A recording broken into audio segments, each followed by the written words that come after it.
everyone. Welcome to We Are Who We Serve from the Cohen Veterans Network. I'm Jenny Lynn Stroop. I'm the outreach coordinator for the clinic in San Diego, and I'm here with my fellow outreach coordinators from across the network. Over to you, General Fleming. Hi, thanks for everyone for being here. I'm Mike Fleming. I'm the outreach director for the Jacksonville, Florida Cohen Veterans Network Clinic at Centerstone, and also a Marine and Army veteran. Hi, I'm Sharwan Burgos, and I'm the outreach director at the Fayetteville, North Carolina Clinic, and I'm an Army veteran just retiring after 27 years on active duty. Hi, I'm Leslie McCadden. I'm the outreach coordinator at the clinic with VVSD. I do outreach in Southern California with Jenny Lynn. Yes, and so thank you all so much for being here today to have this conversation about We Are Who We Serve on, upcoming Veterans Day. So we're going to start with a question about what it is like for those of us who are part of the post 9/11 community, learning about the news coming out of Afghanistan. So Sharwan, as an Afghanistan vet, what was it like for you, your family, and your friends when you heard about the news, of everything shutting down in Afghanistan this summer? Wow, I can tell you, because this is Fort Bragg, the entire community was in somewhat of an uproar, a lot of different emotions on all ends of the spectrum. I know specifically for me, I just got back from deployment last year, and I went to 4 different countries last year. Not Afghanistan that particular time, but I did have 2 rotations in Afghanistan. And when I heard, I couldn't believe, first of all, that the war was over. So I was in a little bit of disbelief. And then I was hearing about the circumstances and how it happened. And then my emotions turned to a little bit of sadness, a little bit of frustration. The first thing that came to my mind was all the people that we lost. And there was no closure on actually getting to what we thought we were going to do. Because my husband is also a veteran and he retired last year as well while I was deployed, so I missed that. He served 23 years on active duty. We have a household of nothing but military. My oldest daughter joined the military as well. And so we just could not believe it. Bottom line, it hit me hard, the days coming, because of the fact that I was actually watching a lot of the news. A lot of the media was really causing me to go into a spiral, I would say, because when I thought I was feeling one way, I started feeling another way because of the different issues that they were talking about. For instance, I did work with a lot of interpreters, and the fact that what they were promised, they did not get. They were left behind. I didn't know how to feel about that. They protected a lot of us service members while we were there. And it's really important that when you someone puts the trust and faith in you, that you follow through on that. So that bothered me as well. Also just seeing the way that other veterans from the past eras were actually affected. When I joined the military, I wasn't in the Vietnam era, but I heard how they were treated when they came back and the different things that they went through. But what I would tell you is that was so long ago, but to see them actually suffering now was really, really hurtful. My husband, on the other end, he pretty much told me to think about it like this. You did what you were told to do. As we look at it in the Army, our job is to basically to deter war, and if deterrence fail, to win in combat. We went and did a job. That's what we raised our hand to do. And the ultimate end, there's a lot of sacrifices that were made. I can't affect change, and I had to remember that. But what I wanted to really basically remember is to not lose focus on the things we did do. We protected our country for 20 years. And so I tussled back and forth about how I felt to get to the question. But today I'm doing a little bit better. And that's because, of course, I did seek out extra mental health care for myself. Previously, in the years prior, I actually sought out mental health care for a lot of different things, especially my deployments, my past 4 deployments. And I thought I was pretty much done with that. Also, being a veteran in the midst of transitioning out of the military this year, that was tough too. So it really hit me hard. But reaching out again and getting that mental health care got me back on track. And knowing that mental health care in our arena can do that for you is amazing. Because, a lot of us soldiers, when we were deployed, we went over and we came back with something that we didn't know we had. A lot of us had PTSD.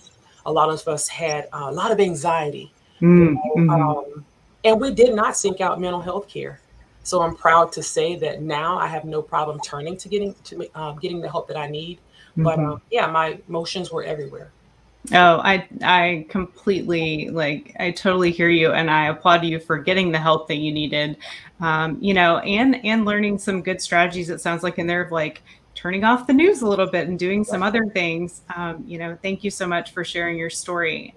Mike, what about you?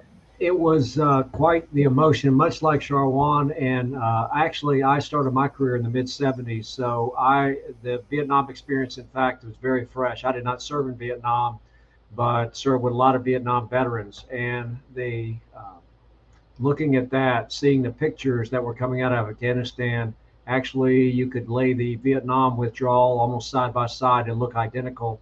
And frankly, it was almost insulting when commentators would say they're completely different, when in fact they were almost the same as far as the way we left and the chaos. And I distinctly remember when I heard about the Marines and the soldiers that we lost at the gate there, the 13 or 14, and I literally was so mad I almost drove off the road. It just was so frustrating because I didn't really want to get into, in my mind, the political aspects of it. There's plenty of people looking at that.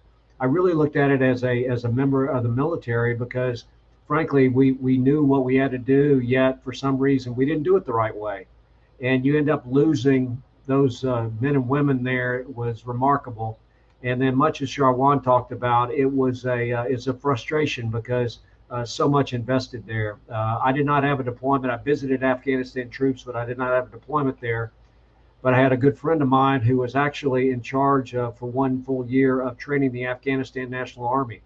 And so to see the way that they frankly kind of fell apart really made me think of him and what he must be thinking, because he and his brigade went and invested an entire year of their lives away from their families doing things, yet the frustration of that had to be just quite daunting for that. So I had so many emotions. I thought about family members who had been lost. I thought about soldiers we lost. We lost many of them that I'm personally familiar with. And so all that frustration really just was, I don't know, it was driving me crazy. My wife just got tired of me talking about it. And I had to quit really looking at it because the more details I got, frankly, the more frustrated I got. And so I looked at it, and what did make me feel better, I started thinking, what could I do? Not just talk about it, but could I do something proactive? So I actually ended up writing a editorial for the paper here in Jacksonville. And what I did is I specifically said, I'm not here to talk about politics. I am here to talk about, though, veterans and veterans of all generations, because I had a mother. I was at a conference, and an active duty mother came up to me, and she told me that her son now, he's been in the Air Force about a year and a half, never been to Afghanistan, but how profoundly affected he was by it, because he felt like the missions that he goes on down the road, are they going to be meaningless because maybe we don't go with what those missions, nor do we continue with the types of missions he was doing. So I wrote this, and really I talked about the fact that we need to reach out to veterans. We need to reach out to your family members. And because only 8 or 9% of the population has been in the military, 9 out of 10 people Charwan and I interact with on a daily basis are not in the military, but almost all of them want to be veterans champions. And so I stress the fact about mental health and also reach out to other veterans. So, and then I had one of our sports casters here. It was a friend of mine. I had him go on the radio and talk about the suicide crisis line and all those things. So probably what kept my sanity is I was able to affect in some ways.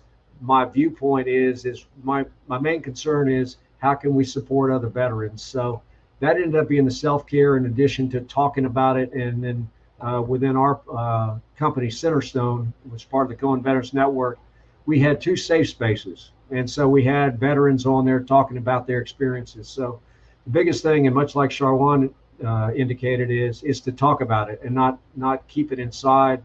But then also how can you do something here to affect the situation, not just for yourself, but for others?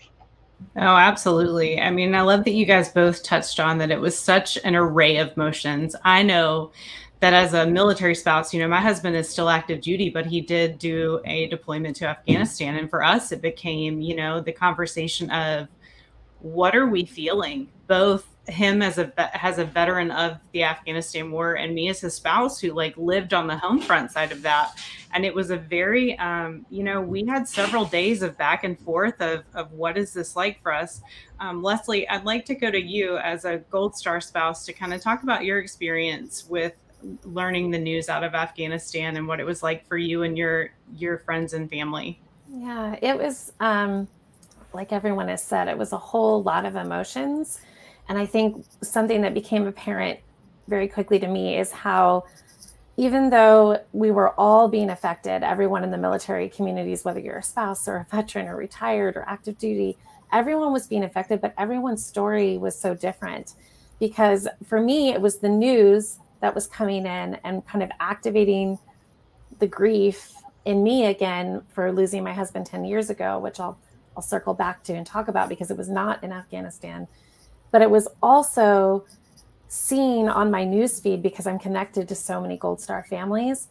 It was seen that there was so much grief, like things that some of my friends who have moved on in so many ways and are doing so well were kind of right back at the beginning. They were right back in the freshest, rawest moments of their grief.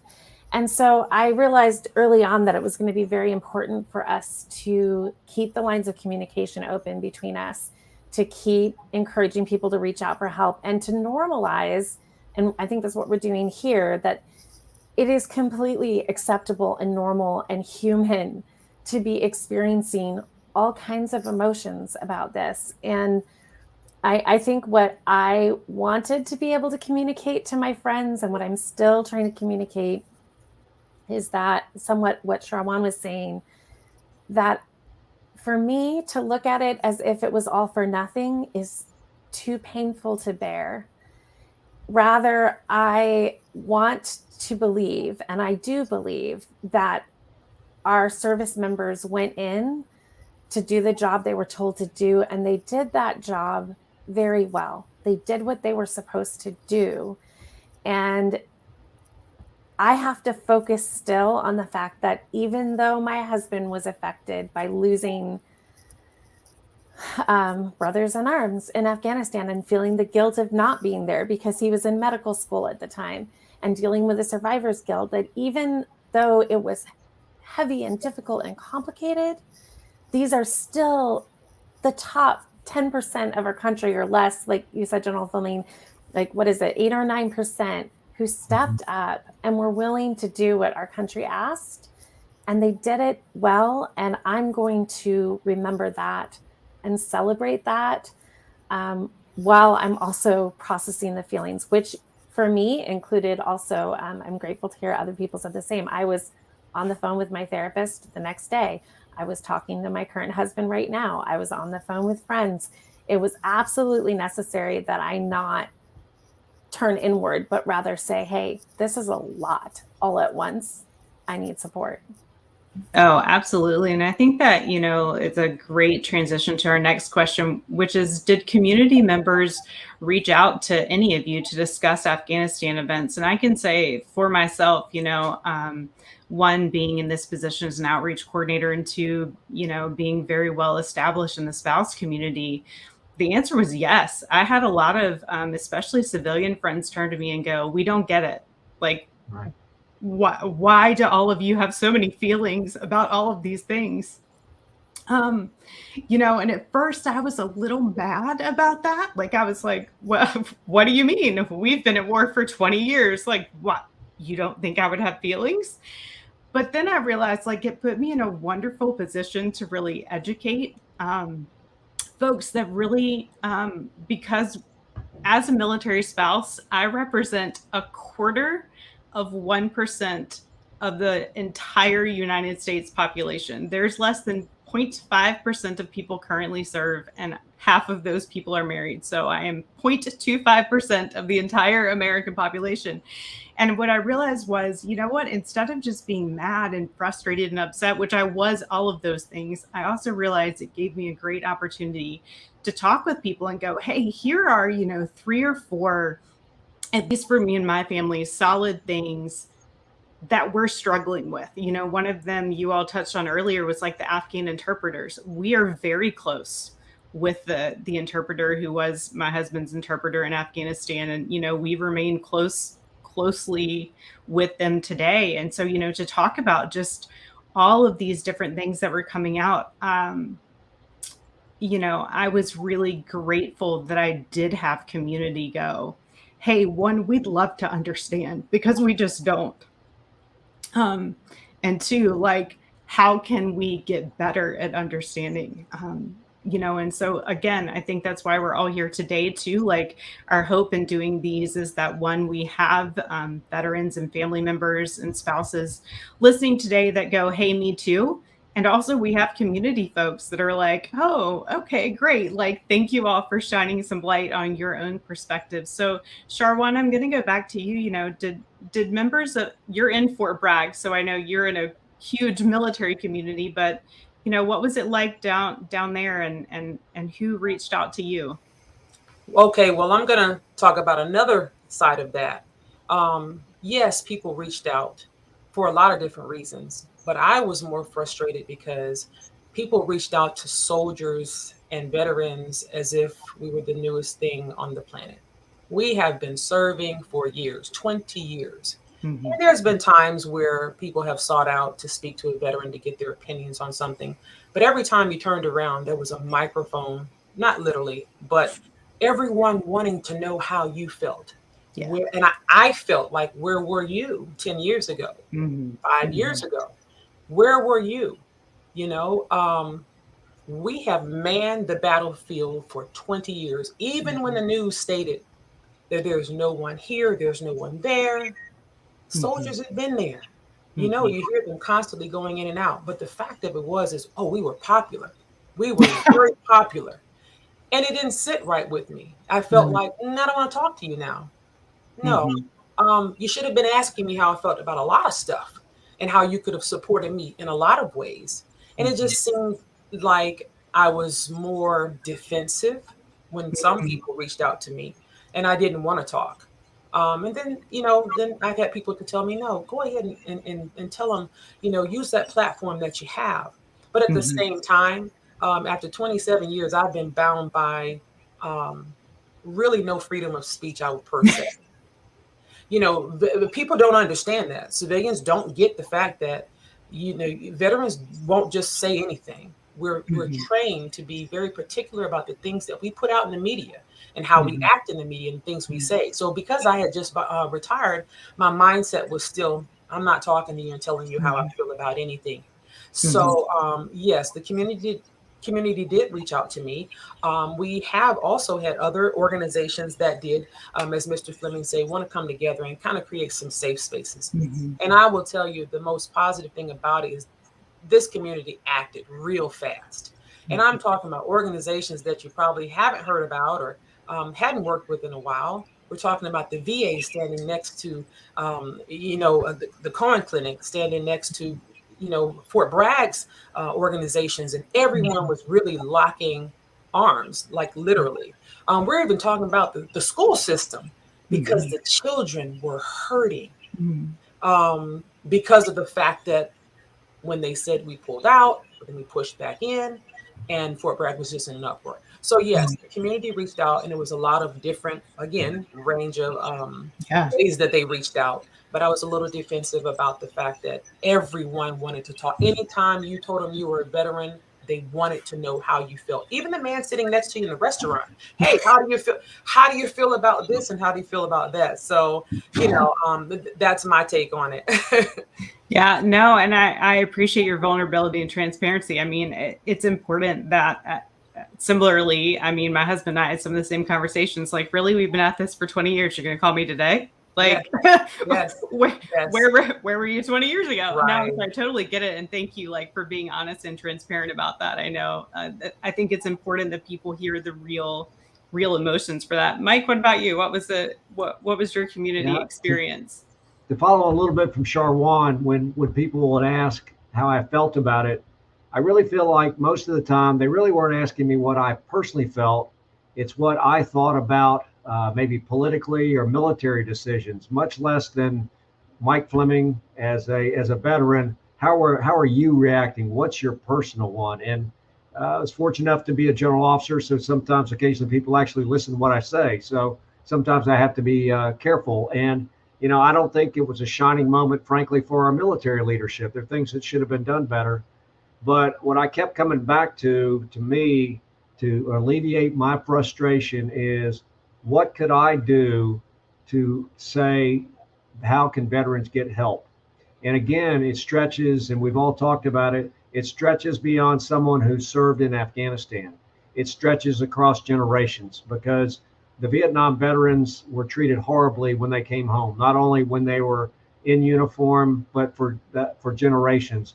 And we're around 50 years from when Vietnam ended, and we still have scars with these Vietnam veterans. And so I think part of it was to reach out to the Vietnam veterans, which I think as a nation, we're doing a much better job. But the other part is talk about it now, get it out now, support, ask, and be there for someone who's you're sitting next to, and not just ask so what do you think? Don't you think President Biden's all screwed up or anything? No, if you want to have that conversation, that's fine. Ask, you as a veteran, how does this make you individually feel? And I think, to me, it's the one-on-one that was the biggest part of it, that community members think, asking Charwan or me or really anybody, how do you feel? When that's really more, how do you feel from about the political situation rather than individually? And that's where, like I said, when I had the opportunity to have my friend talk about on the radio and everything, it was emphasizing care, individual care for the individual members, not, how was it handled militarily or politically. I'd like to just chime in and say that I think that what's so important there is both we're asking the community to really listen to our stories, and then we as the military community need to really keep listening to each other's stories, because again, that can easily be missed, that everyone has had a different experience. There are some people who do feel like it was a mistake from day one to even be there. There are people who feel like we pulled out too early. So there are people who feel like it was a mistake. There are people who blame different leadership and politics and different things. But it's so important for us to be willing to listen to each other and understand that we have 20 years worth of unique, individual, very human experiences here. Oh, Leslie, I so appreciate you saying that. I mean, that really is the crux, I think, of all of us being on here today, and our colleagues that will be on next week, is, all of us are this whole series is called We Are Who We Serve, because literally the four of us are our target market at Cohen Veterans Network. And, we do each have a story, and we have all been affected in different ways by either our own service or our family member's service. So I just appreciate you highlighting that story piece. As you can see, what I hope that people take from this today is, like, yes, we all have our own individual story. And also we have a lot of overlap. And I think you'll find that throughout the community. If you want to sit down with someone one-on-one and ask about their actual story and their actual feelings, none of us are in a position to, make qualified calls on politics. That's not who we are, but we are happy to share our experience, strength, and hope with you about our military lifestyle. So Leslie, I want to start with you. You talked about story, but what else have you found helpful in navigating, like, the emotions and all of this, during and post these events? No, I think it comes back to that story piece in more ways than one. I've always been someone who processes through writing. So there has been a lot of communication between me and other widows and a lot of my late husband's cohorts. That's been an interesting experience for me, because I'm not able to talk to my husband and say, hey, how do you feel about this? What do you think about this? Because he's no longer with us. And all of his friends have had a very different story. Again, that's where I started to learn they had very different responses.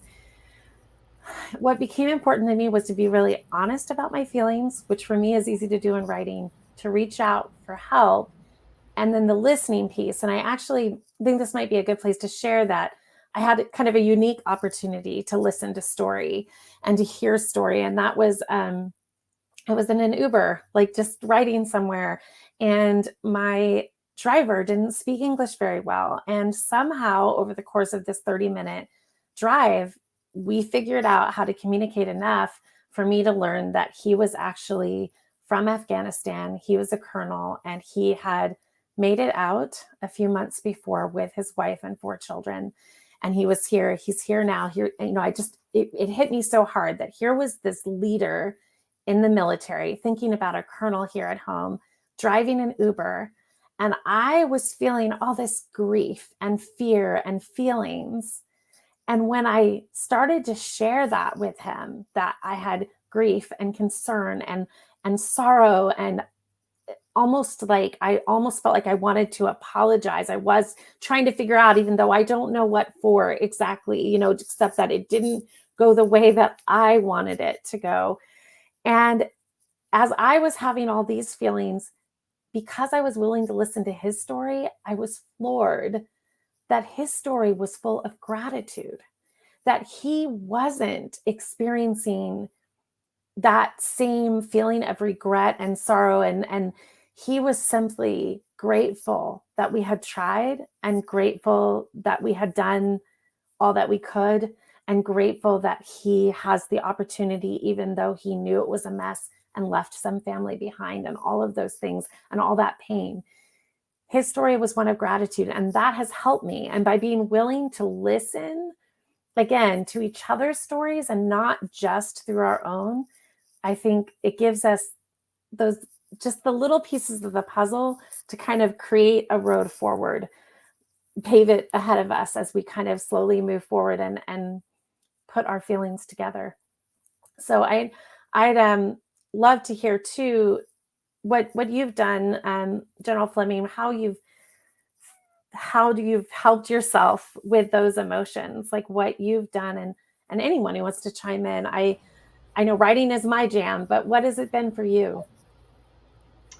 Yeah, it ended up, I was so frustrated. When I was kind of preparing for this, I finally was thinking, okay, all these things to say. And then I had 2 words that kept striking me: do something. Because I'm not in charge of the withdrawal. I'm not in charge of the political decision. And I'm not in charge really of anything that it directly affects that. But what I can do is think in my community, what could I do? How could I impact the situation? And fortunate to, like I said, wrote a editorial encouraging the community, like we talked before, to become involved directly, not superficially, but directly with warriors and their families, and to talk and to give them a safe space and that. So, you know, that was really my what kept my sanity, frankly, because like I said, I'll never forget. I was driving on I-95 here in Northeast Florida, and then I was frustrated enough about the whole withdrawal, and then heard about the bombing at the gate. And I just literally, I can remember it still, grabbing the wheel and just screaming and just in frustration that we've lost those, when I thought that was such a waste. And so it just, that kind of frustration just drove me to, again, think, do something. And I know that's what, that's kept my sanity as part of this. I know one thing for me, staying in the current moment has helped me, engaging into like positive, just anything healthy. You know, I really wasn't a person to go out and do a lot of different things, but I had to find something quick to do. And so I just started engaging into more positive things. And for one, I threw myself more into work. I had so many things going on at the clinic and people were thinking, you're going to burn out. Well, 27 years I hadn't burnt out of the Army. And I think that that's what makes us soldiers. That's what makes us tough, because we can withstand a lot of what normal people can't. When a normal person would talk about an instance and they feel like they would break, we're like, I got it, and we can push on. Now we may burn out, our check engine light come on a little later, but point was, I threw myself into my work and I didn't feel like I was burning out, but it helped me. It really did. And that's what I can say I probably have been doing for the past 27 years. So the fact that I haven't let that part of me go, I didn't feel bad about it, because it got me through this particular moment. Another thing I would say is, for me, I had to get myself out of that slump real quick, because my oldest daughter joined the military. I just retired. My husband retired. And I am not about to, I guess, per se, let the current soldiers down. We still need someone to carry on for us. And we need them to be in a positive headspace and timing. And, it can, if they allow the media to get to them, I don't know about this volunteer force that we have. One thing I can say is that regardless of everything we went through, and regardless of whatever anyone feels about the military, they better look at this. We are a voluntary force, one that cannot be reckoned with.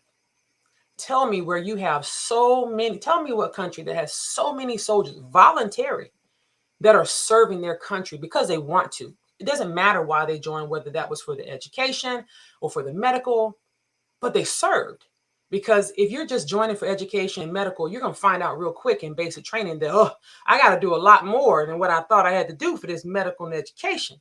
And they wouldn't have stayed if there was anything wrong with our military. So my whole point was, I had to really get myself out of this slump, because I'm out in the community and I'm speaking to veterans, to their family members, and to actual active duty service members on Fort Bragg.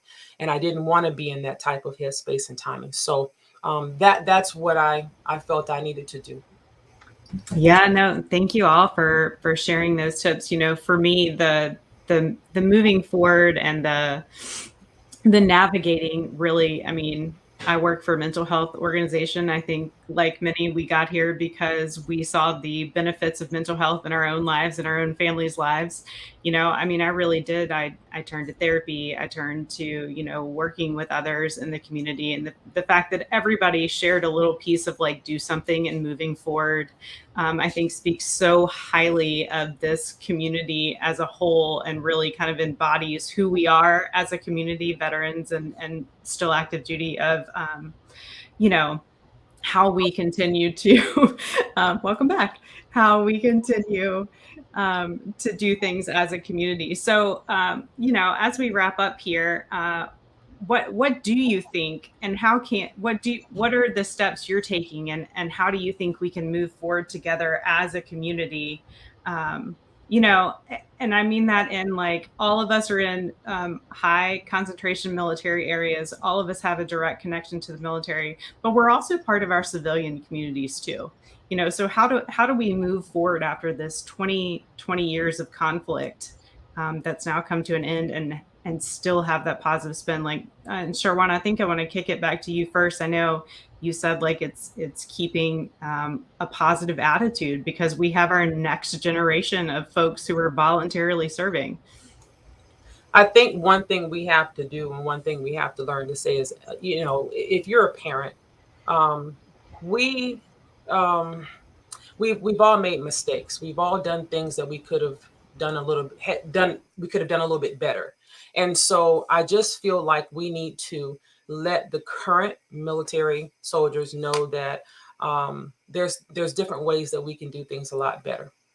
Also, as far as for civilians and working with the civilians in the community, I feel like maybe this has given them a little bit of insight as to what we really went through, or how our lives really are, and kind of open their eyes. And I would ask for them to continue the support that they have given. I just really feel like we have to stick together, because at the end of the day, civilians and military, we work together hand in hand every day, regardless of if we're wearing our uniform in the military or not. We're seeing you out in the community. So I just feel like we all just need to stick together. We are as one. We are one nation, and there's no reason for another divide in the United States. Period. We just can't handle anything else that's going to divide us in any which way. So I just feel like we need to continue to push forward and let the community know we would love for you to keep your support and show them how they can help us and get them actually involved. Bring them in on some of the conversations and bring them into some of our events and just invite them out and teach them. Because I will tell you, the war in Afghanistan has ended after 20 years, they say, but the military has not. And there very well may be something else. What we don't want is our force to say we're not going to go, or we don't feel that we're going to get the support. We need that support. Because I will tell any civilian that is sitting there listening to me now, or anyone that has not joined yet, if you're not going to raise your hand, the least you can do is support those that will. Because when I look across the board at our community, we have a community full of veterans and active duty. When I see these soldiers and family members, as a matter of fact, they're all saying, I'll go. Not too many people will do that. So I want them to continue saying that I'll go and I'll support. I just think we need to have the conversations. Oh yeah, I mean, again, back to that story piece, conversations are definitely a part of moving forward in this. And that, as a military spouse, I have the unique position of being both attached to the military community and also technically being a civilian. And I think, it is really stacking hands with our civilian community and wrapping them up, in a kind and gentle way of letting them know, like, hey, we absolutely love and need your support, Right. because this has been hard for the military community as a whole. And also we're not, we aren't done. There's always something on the horizon. And I think, as members of the military community, we inherently know that there's never not something out there. Whether or not it's making nightly news is one thing. But Leslie, like, how have you sought ways to move forward from this, especially, as a surviving spouse? I know you and your community have been deep in talks about, like, what does all this mean and how do we move on from this? I think, it's as I've said before, it's coming back to really listening. It's listening to our children, because a lot of Gold Star kids are out there. They need to hear from the community, and they need us, I agree, to be educating the community about what we need, right? What we need to know is that our spouses didn't die for nothing. Hearing that over and over again is not helping anyone. So I think we need to help,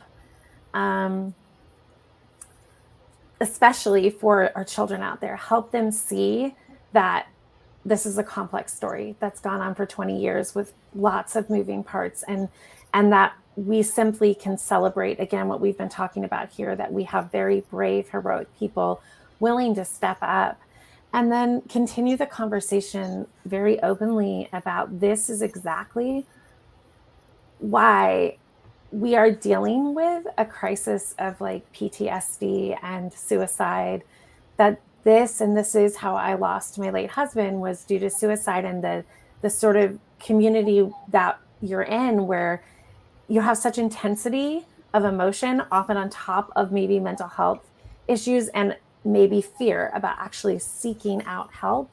I think the way forward is for us to take this and say, okay, y'all, you're paying attention now. We all have to come together and start solving the problems of our military. Start saying, hey, if we have a moment of peace, then let's at least use this opportunity to continue the conversation about mental health, to continue the conversation about suicide prevention, to say that you are appreciated and valued by your community. And that is going to take effort on our part, even if we don't want it to be us. We are the educators. We are the people who are going to kind of change hearts and change minds, to pay attention and help us move forward in a humane and mentally healthy way for all of us, for our children, for the service members, for the families. Absolutely. Thank you for sharing. And as we wrap up here, Veterans Day is on Thursday. And so as a network, we often do surveys around military events. And this year we ran Cohen Veterans Network ran a Veterans Day survey that came back with 76% of Americans think that it is more important to honor veterans this Veterans Day than in past years. How will you honor the day? Or can you provide suggestions on how civilians can celebrate? I do think it's again on top of mind, top of hearts and minds. I can't get my words together. General Fleming, I'd love to hear, your thoughts. I know you did something today in your community for Veterans Day. So, what are you doing in your community, and how do you think civilians can celebrate? It's very interesting because when I get asked to do a Veterans Day speech, I obviously talk about the history of it, but there are two quotes that actually I used today, and it really, Sharwan was really hitting on it. And George Washington said, "The willingness with which young people are likely to serve in any way, no matter how justified, shall be directly proportional as to how they perceive the veterans of earlier wars were treated and appreciated by their nation." And so to me, that really speaks to exactly what we're talking about here. What are some tangible things? And people talk about, thank you for your service and all that, but there are so many practical ways that people in communities can do things. We have something here in Northeast Florida called the Fire Watch, which is against, we're trying to end veteran suicide in our area. And I chair that. And one of the things we've created is something called a watch stander, someone who really wants to stand watch for their veterans in their community. So we asked them to do about an hour's worth of training and really become cognizant of the challenges that veterans are taking or have taken for them. And I think the other part is there are so many ways that veterans need assistance through volunteers, sometimes in veterans homes, many different ways. So I think, to me, whenever I give a speech, in fact, I did it this morning at a school speech, is to do something tangible. While it's great to say thank you for your service, for adults sometimes see somebody in uniform, maybe buy them lunch because they're in the uniform. Really, I think we're all looking, we talked about before, what are you practically doing? One of the things I do, I have a bracelet that I was given to me by one of the soldiers we lost way back in 2004. And I put this on every day to remind me that as a Marine and a soldier, I owe something back, even though I'm not actively serving. And I think that's the spirit that we would want, is people seek out ways, because there are plenty of ways to do it. You just have to decide that it's worth the investment to do something specific for veterans and military families. Why, 100%. I mean, I couldn't agree with you more. As a currently serving military family, I mean, one of the best ways, I think, to honor veterans, is that tangible give back. It's as simple as a meal, as cutting the grass. And I say that as someone whose husband is currently on sea duty, and my neighbor actually came and trimmed my trees the other day because he noticed my husband's car hadn't been in the driveway, and it's those things. And also, we talk a lot about thank you for our service. In fact, Cohen Veterans Network did a great survey on that a couple of years ago. I encourage you all to look up the results. It's fascinating. That the thank you only goes so far, and that it is really those tangible acts of service that really mean a lot to this community because of our tangible acts of service to the community at large. Sharwan, being that you're a recently retired military service member and veteran, how do you plan on celebrating? Well, in actuality, our clinic sponsors Amazon Prime's Team Unbroken, who was on the World's Toughest Race. So I will be flying out tomorrow to actually walk in the New York City Veterans Day Parade, since they are a feature in that parade. It's 25,000 people televised. So I also figured take our Cohen Clinic flag and actually have that name in someone's mouth. I hope the fact that when they see me carrying that flag, my daughter's going to hold the other end and they say, well, what is a Cohen Veterans Network? What is a Centerstone? Or anything of the sort would help me out, because they will Google it and try to figure out what we do. So I won't verbally be able to talk to people, but just the presence of being there in front of hopefully 25,000 people televised will actually get the word out about all of our network. And that's what I'm going to be doing on Veterans Day. And that's I awesome. want to tell you real quick, though, Jenny Lynn, I wanted to say that something that I have seen happening with the mental health arena is, a lot of our clinics are having just a little bit of a wait time in some of our clinics. Where some people may think that's bad, I really think that's good because we're known for having short wait times in our clinics. And I will tell you, the fact that we have so many people right now trying to seek out mental health treatment is amazing. It really means that they're getting it now, or they believe that it can actually help. So I want to leave that to anyone who is listening. If you ever call any one of our clinics and they tell you that there is just a little bit of a wait time, I'm telling you, just hold on, because that means that you're doing something that a lot of other people are doing, and that means you're doing something right. And that's all I wanted to say, Jenny. I'm sorry to cut you off. Oh no, like please, any plug for mental health, like whether or not we're on the company Facebook Live is always up my alley. And I just so appreciate you saying that. And I think on that note, as we close out today, what we'd really like to say to everyone watching is thank you for your time. Thank you for listening. Thank you for joining us today. And if you are curious about how to celebrate Veterans Day in your own community, find a Cohen clinic near you. All of us are doing something. We're partnering with other local organizations and national organizations in our areas. There are lots of ways that you can step in and support local veteran and military families this Veterans Day, and honestly, every day. There are a lot of organizations out there. Ours, Cohen Veterans Network, provides mental health for post 9/11 era service members and their families.